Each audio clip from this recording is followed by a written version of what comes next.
सर्ववेदान्तसिद्धान्तगोचरं तं गोचरं गोविन्दं परमानन्दं सद्गुरुं प्रणतोऽस्म्यहम्। ॐ शान्तिः शान्तिः शान्तिः। भगवान की असीम कृपा से हम लोग विवेक चूड़ामणि पर आधारित सरल व्याख्या करते हुए आज हम अगले श्लोक पर चलते हैं। जैसा कि पिछली वीडियो में कहा गया था कि जो शिष्य गुरु जी के पास जाता है तो गुरु उससे सांत्वना देता है कि तू डर मत, माँ भैष्ट विद्वंस है विद्वान, तू चिंता मत कर, संसार से तरने का उपाय है जिससे यति लोग पार गए हैं, वह मैं तुम्हें वही मार्ग दिखाऊंगा, बताऊंगा, जिससे तू भी पार होकर संसार सागर से परमानंद को प्राप्त हो जाएगा। यहाँ पर विचार हुआ था, आगे विचार करते हैं। वेदांत अर्थ विचारेण जायते ज्ञानमुत्तमं तेन अत्यंतिक संसार दुख नाशो भवति अनु। तो भगवान भाष्यकार आगे कह रहे हैं कि अब उसका उपाय भी बता रहे हैं भाष्यकार स्वयं, क्योंकि जो शिष्य आया है भवसागर से पार होने के लिए, संसार के सर्व दुखों का नाश करने के लिए, परमानंद की प्राप्ति के लिए, सर्व अनर्थ की निवृत्ति और परमानंद की प्राप्ति ही ये परम प्रयोजन है, वह शिष्य जिज्ञासु को आगे उपाय बता रहे हैं। भाष्यकार स्वयं कह रहे हैं वेदांत अर्थ विचारेण जायते ज्ञान उत्तमम। वेदांत अर्थ का विचार करने पर ज्ञानम उत्तमम जायते, वह ज्ञान उत्पन्न होता है। वेदांत अर्थ विचारेण, विचार का यहाँ पर बहुत बड़ा महत्व है। वेदांत अर्थ, वेदांत का जो उन्होंने महावाक्य कहे गए हैं उनका शोधन द्वारा उस पर विचार करते हुए जब ज्ञान उत्पन्न होता है, ज्ञान, तो उससे क्या होता है, तेन अत्यंतिक संसार दुख नाशो भवति अनु। तेन, उस ज्ञान से, उस महावाक्य द्वारा, विचार द्वारा, चिंतन द्वारा, मनन द्वारा, निधिध्यासन द्वारा जो ज्ञान उत्पन्न होगा, उस तेन, उस ज्ञान से अत्यंतिक संसार दुख नाश हो। अत्यंतिक अर्थात जो संसार जन्म मरण रूपी राग द्वेष आदि रूपी दुख रूप संसार है, उससे अत्यंतिक निवृत्ति हो जाएगी, उसका अत्यंतिक नाश। अत्यंतिक नाश, जिस प्रकार कोई रोग होता है तो उसका दवाई करते हैं, उसका इलाज करते हैं, तो वो ये पुनः फिर वही रोग उत्पन्न हो सकता है, उसको अत्यंतिक नहीं कहते।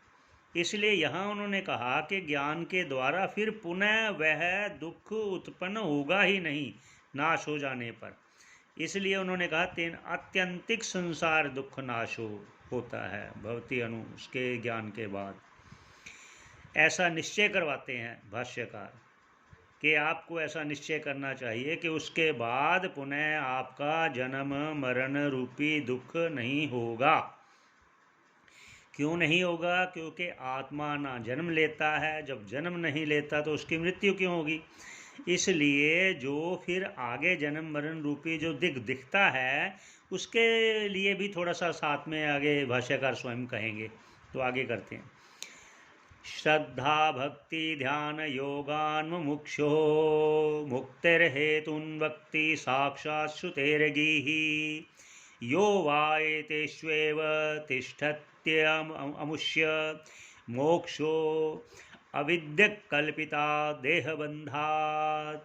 तो भाष्यकार फिर कह रहे हैं कि श्रद्धा भक्ति, श्रद्धा वेदांत, गुरु वेदांत वाक्येषु श्रद्धा, उनमें जो वेदांत का विचार तभी वो ज्ञान उत्पन्न होगा जब उसमें गुरु वेदांत वाक्येषु श्रद्धा होगी, भक्ति होगी, और ध्यान द्वारा, निधिध्यासन द्वारा, योग द्वारा वह मुमुक्षु मुक्ति हेतुन वक्ति साक्षात श्रुतेगी ही, भगवती श्रुति साक्षात उसको मुक्ति का कारण बतलाती है। किसको? जो गुरु वेदांत वाक्येषु श्रद्धा रखते हुए ध्यान द्वारा योग द्वारा उसमें लगा रहता है। यो वा यो जो साधक व उपासके तेषु एव, इसमें हेतु एषः इन्हीं शक्ता योग भक्ति मनन निधिध्यासन में तिष्ठति जो स्थित रहता है, लगा रहता है विचार के द्वारा, मनन के द्वारा, निधिध्यासन के द्वारा। अमुष्य है उसका है, क्या कहते हैं? मोक्ष हो, उसी का मोक्ष होता है। किससे मोक्ष होता है? अविद्या कल्पितात्, अविद्या के द्वारा जो कल्पित है। क्या कल्पित है? देह से बंधन, जड़ चेतन ग्रंथि पड़ गई, यद्यपि मृषा छूटे कठिनाई।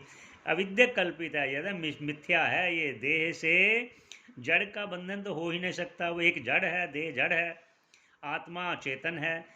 जड़ चेतन की ग्रंथि पड़ गई, यद्यपि मृषा छूटे कठिनाई। वही कह रहे हैं कि ये अविद्या द्वारा कल्पित है देह से बंधन। देह से बंधन क्या है? कि देह को ही मम रूप जानना, ये मैं, देह मैं हूँ, वो अनात्म में देह बुद्धि करना ही ये अविद्या द्वारा कल्पित है। उसी से आगे दुख रूप संसार प्राप्त होता है। आगे भाष्यकार अगले श्लोक में स्वयं कह रहे हैं। तो भाष्यकार क्या कह रहे हैं? अज्ञान अगले अपने श्लोक में कह रहे हैं, उसी को क्लियर कर रहे हैं। अज्ञान योगात परमात्मनस्त्वं, अज्ञान योगात परमात्मनस्त्वं, हि अनात्मबन्धः तथैव संसृतिः, तयोर्विवेकोदित बोधवह्निः, अज्ञान कार्यम प्रहदेत समूलम।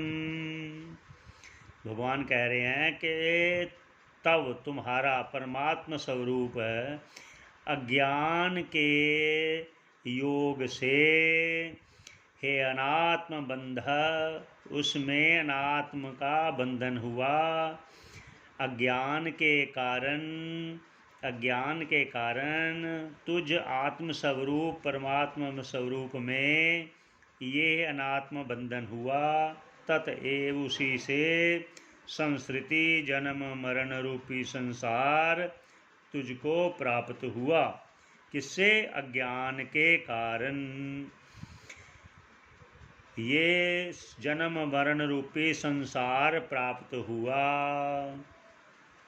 तयोर विवेक, उस तुम अपने आत्म स्वरूप का विवेक उदित बोध वन्नी, ज्ञान रूपी अग्नि के उदित होने पर, तयो वही वो तुम्हारा चैतन्य स्वरूप जो परमात्मा स्वरूप, तुम आत्म स्वरूप ब्रह्म स्वरूप जो तुम्हारा नित्य स्वरूप है, तयो उसके विवेक होने पर ज्ञान रूपी अग्नि से अज्ञान का कार्य जो देह आदि में ममता थी, वो प्रहदेत समूलम, वो नष्ट हो जाएगी।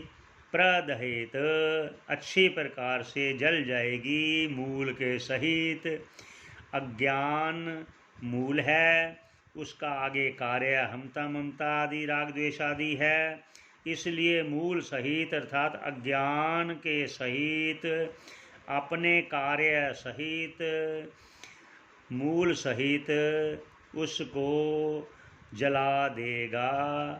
अज्ञान रूप वह्नि, ज्ञान रूप वह्नि, ज्ञान रूप बोध रूप वह्नि अज्ञान और अज्ञान के कार्य को समूल नाश कर देगा। ये उनका तात्पर्य है। तो इसी पर विश्राम देते हैं।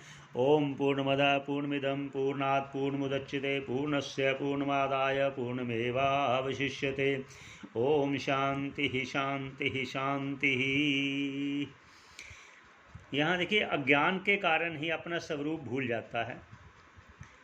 वो भूलने के कारण ही अपने देह में ही आत्मबुद्धि हो जाती है, उसी से जन्म मरण होता है।